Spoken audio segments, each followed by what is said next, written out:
What is up, everyone? It's Urban Libertarian. It's Wednesday, March 29th. But by the time I publish this, it'll probably be March 30th. Wanted to talk today about a lot going on today, but this is something that just kind of struck me, and I'm going with it. I was in Koreatown today. That's near downtown LA, and I saw a flyer for apartments, and the cheapest I saw was like $16.50 for, I forgot how many square feet it was. It was six, but anyway, it's like a bachelor pad, and that probably doesn't even come with parking. And the one bedroom was like 800 square feet, and I think it was like, I don't know, 2,300 bucks. I don't know. It was too much. It was too much. It's not a great area. So I remember hearing this story about San Francisco and people paying $880 a month to rent a mattress on the floor. So I was just like, what the hell? So I'm going to go into that story. I'm going to talk about just the cost of living in California, especially in LA and especially in the Bay Area, San Francisco. What the trends of millennials are, why it's not a good thing, and how it's been done in the past. And also want to talk about the cost of transportation and the limits of it, especially in Los Angeles.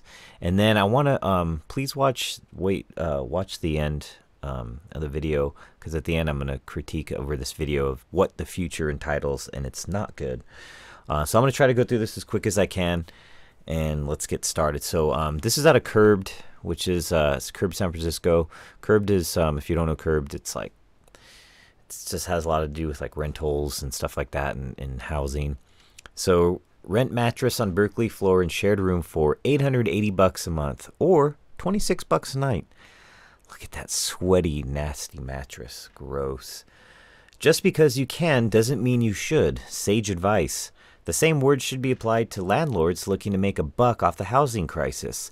Take, for example, this daybed in Berkeley, which is in a shared room with two other people and who are also sleeping near the floor, going on Airbnb for $880 a month. So this the real pictures.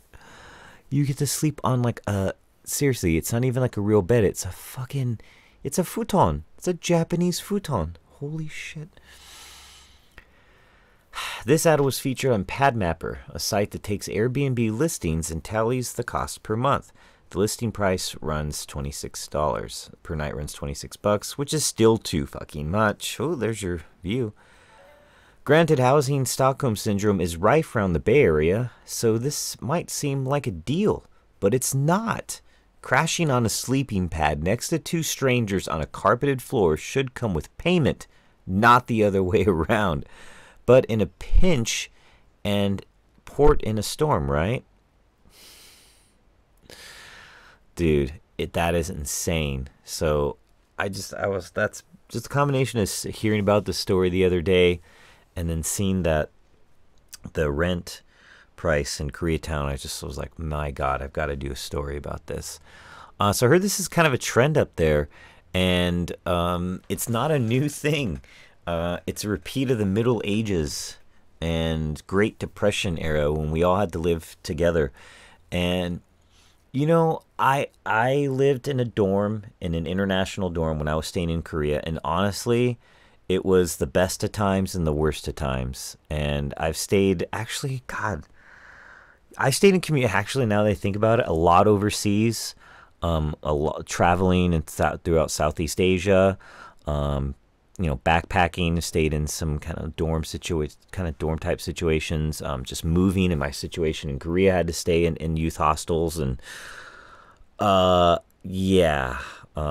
was some good times, but I could do without the incredible body odor from this one French guy. It was just absolutely disgusting. But just, you got to share spaces with people you don't know from foreign countries. Oh my God, France, it was so bad. Sorry, French people. I don't know if you all smell, but this dude was rank. Like, fucking trail this dude left. Like, just, I don't even know what was going on here. But I've stayed in dorm situations quite a bit, and There were some good times to be had sharing. I get it. Sharing that community with another person, with other people, especially the international dorm. That was really cool. Met a lot of cool people from all over the world. Good times and some not so good times, but that's cool if you're in college, or if you're like younger. I get it. It's chill. It's kind of cool, it's a lot to learn from other people and shared experiences and going out together and having fun. But dude, especially if you've got like fucking kids, like people are doing this out of necessity. You're not traveling, you're not going anywhere, you're not studying. This is like your life, which reminds me of communism. That's what happened in Russia and all other Soviet Union countries and North Korea, China, as people had to live together. We are de-evolving. Okay, I like my space. I fucking hate living in apartments. I lived in apartments a lot. I grew up in a house and I lived in apartments. Apartments suck. It sucks. I don't want to smell my neighbor's fucking food cooking. It's gross. Especially after I've eaten and I'm all done. Now I don't want to smell your food. Maybe if I'm hungry, it smells good. But once, curries and shit, it's like, dude, I love my space. I like having my yard. It's fucking awesome. This is, so this is all part of Agenda 21. Okay, it's to push everybody into the cities. It's United Nations creation. It was started in 92 in Brazil. I couldn't find the quotes, but basically, it's no bueno, people. Okay, it's not good. Okay, especially you younger kids, you millennials. World government is not your friend, and you're gonna see why. Watch, just please bear with me, because I'm gonna get to the video, and you're gonna see why. What a future of a world government is like. It's not fucking cool, not at all. But yeah, so the Agenda 21, basically, they're just trying, the UN's basically saying, let's give the Earth back to the Earth. And it's very anti-human. Okay? Very not cool. Where is it that I wanted to? So, yeah, so part of the Agenda 21, this is in-depth reports on property rights, simulated reserve and corridor systems to protect biodiversity as required by the UN Convention on Biological Diversity, Wildlands Project, UN and US Man and Biosphere Programs, and World Heritage Program as a vital step in attaining sustainable development. I fucking hate that word, sustainable development. I'm not some environmental, who doesn't like the environment? Jesus, give me a fucking break. The environment's cool. It's great. I like clean air. I like clean water, but sustainable development, it's not good. Look at this. So here's the core reserves are the red part. So basically no human use. Okay? Look at that. Look at all this part of California. Look at this. We live here. I live here in Southern California. So I don't know where the humans are supposed to go. And here's the buffer zone, highly regulated use. Well, look at California. Holy shit. It's mostly no human use and then regulated use and then the border zone. And that's another thing I want to get. Normal use is green. Show me the fucking green. There's a little bit around here in LA, a little bit in the metropolitan cities, and that's it. So what they're trying to do is to take away the land and squeeze you guys into these big cities. City life's cool. Honestly, I've lived in many big cities, including Los Angeles. The suburbs are chill. I'm actually okay with it. I'm okay with it. Downtown LA can go fuck itself. No, it is not good. It's such a ripoff. It is not safe. It is not a place to raise your children. If you're raising kids in downtown LA, I'm sure you can pull it off. I'm sure you go. And now here's the thing. If you live in downtown LA and you want to raise kids, you've got to have a shit ton of money. Because think about it. You're going to live in some nice apartment. Okay, so let's start in a nice apartment. You're going to go down to your carport. Okay, you hope you have a good air filtration system because you're breathing a bunch of fucked up air, right? And then you go down to your car and then you take your kids off to school in their car, right? And they go to their nice preparatory school because they don't go to a fucking public school. God. Right? And if you saw in my last video, if the public schools got 30% or more white people, you're not going to get funded. Right? And so then my point is that the kids, it's a bubble. You're going from like the house bubble, the car bubble, the private school bubble, and then back to the house. Like, you don't want to walk around the streets. Anyway, I digress. Let's move on.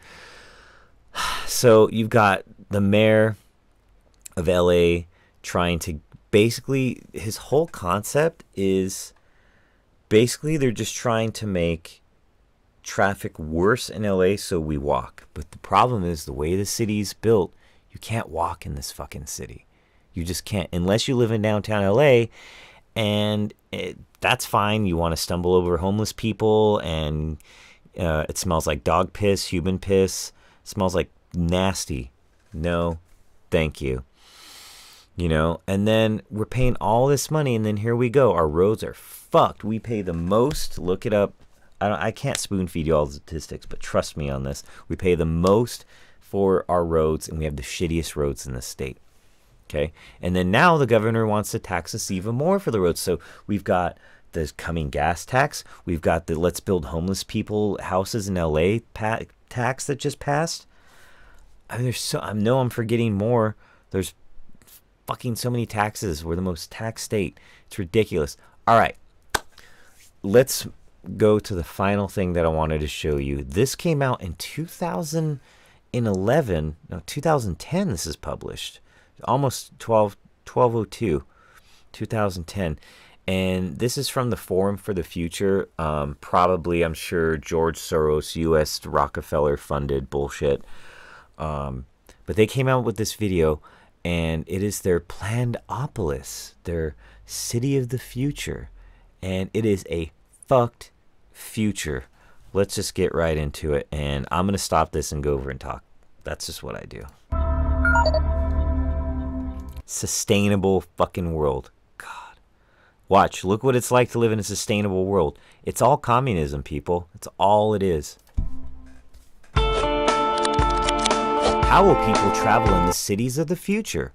Mega cities on the move. Your guide to the future of sustainable urban mobility in 2040. Oh, joy. Can't wait. Plannedopolis. One of 4 possible scenarios. In a world of fossil fuels and expensive energy, the only solution is tightly planned and controlled urban transport. Oh, fuck.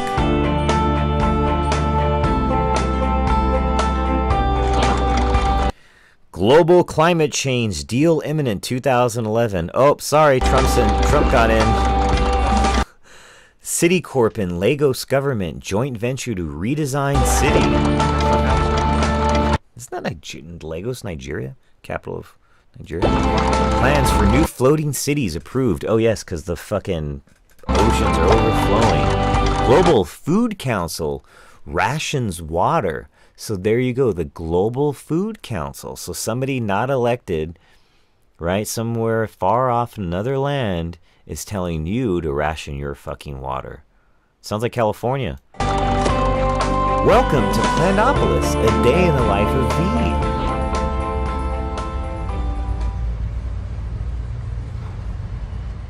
Oh, hi. I'm so glad you're on time. I'm V. I'm looking forward to showing you around Plannedopolis today. My husband works from home. He's a virtual engineer working on one of the city's desalination plants. He controls the robots who do all the important... And if you notice, it's almost implying that he's like the part robotic himself. I mean, look, this guy's a fucking ass. So they're going to get you. We're going to be stuck at homes. And by the way, these are the lucky people to be alive in the Plannedopolis because everything's planned, and I'm sure including birth. You complain about the government saying you can't get an abortion. How about when the government makes you get an abortion? Because that's what the future is going to be. Because just like in China, right? In this future, there's only so much room for so many people, right? And there's only because this guy is controlling robots, right? So that means that there must have been, I just read, for every 6, was in Drudge Report, for every 6 jobs, for every 1 job a robot for every 1 robot, it takes away 6 jobs. All right, so this is one of the lucky ones. Maintenance. I think he basically plays computer games for a living. You ready to go? Have you got your calorie card open on your smartphone? Do you have your calorie card on your smartphone? Well, at least it won't be fat people in the future. But yeah, there you go. The price you pay is having a fucking calorie card. I registered your visit with Slick Travel Corp the other day. So the Slick Travel Corp is the Uber of the future, right? And more robots. Notice there's no people. So they've allotted you a journey time to match mine. It makes so much sense, doesn't it? Switch off brain and go to work. Switch off brain and go to work. Oh my God. With this many people around, I'm glad there's a mega computer in charge. So she's right, what a bleak future. Overpopulated, even though they're already having selective birthing, right? And she's glad that a robot's in control, right? So the rise of the robots. We're so lucky. Our kids were allocated a school quite near my practice, so I could... Kids were allocated. So it's all communist. Everything's allocated. And that's what a lot of people and myself are saying, is that a lot of this environmentalism is just bullshit. It's communism. Fuck, what else do you want me to say? Look at this shit. Can drop them off on the way. It saves on our calorie ration. Oh, it saves on your calorie ration.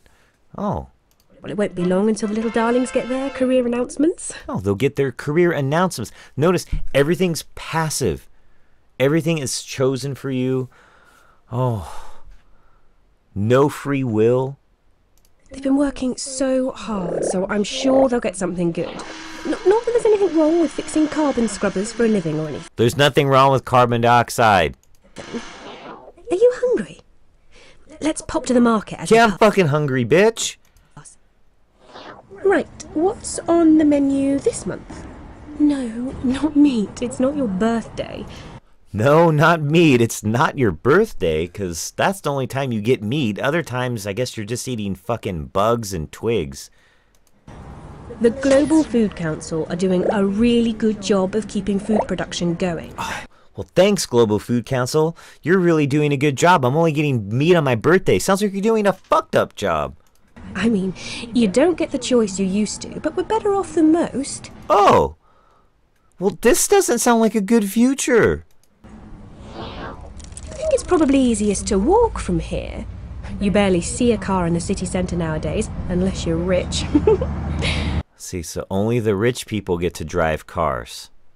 Oh, the state knows they just aren't practical anymore. We're all trying to meet our global carbon... The state knows that they're not practical. So you can't have a car to have fun. You can have a car to do donuts and go to Vegas and do whatever you want. No. It's just for practicality reasons now. Deal. Electric bikes are so much better for getting around our neighbourhood. And why waste valuable space on... Fucking bikes? On my way to work today, I saw one douche on a fucking bike. And I think the dude was actually using... And he was in the bike lane. And I think he was actually using it to, like, get to work. And this dude was in the 99.99 percentile of people not fucking riding a bike. Okay? If you've even visited LA, you'll notice there's nobody on bikes. They're just crazy homeless people and like this guy. On car parks when you can use them to grow food. Car parks are growing food. I don't care what you say, Alex. They don't deserve to live in that ghetto. So now look at this. So this is what happens. You live in the ghetto, right? And if you don't comply, you will live in the ghetto. They are completely disconnected. No high-speed transport system, no new internet. They miss out on jobs and many essential services too. See? So if you don't comply, those that don't comply, they will be cut off, excommunicated. They will not get services. So if you comply, the good state will serve you. Just comply, we will serve you. Don't fight. Hell, don't fight. Oh, hi again. What a day. I had to make an emergency visit to the Cry Freedom ghettos. Cry freedom, right? See?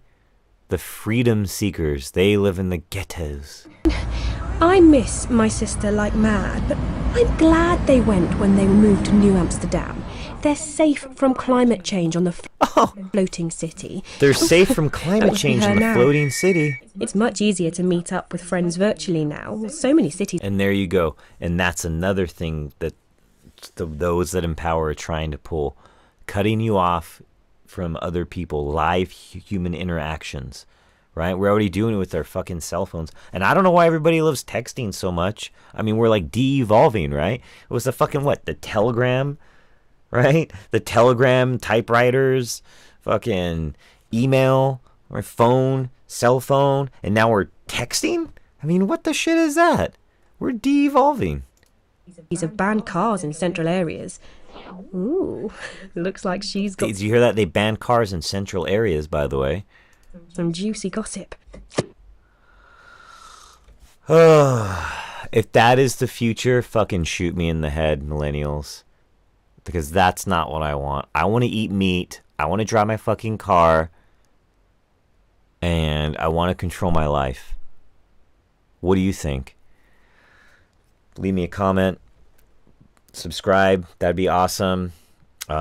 Thank you so much for watching and listen to me rant. I appreciate it. Thanks.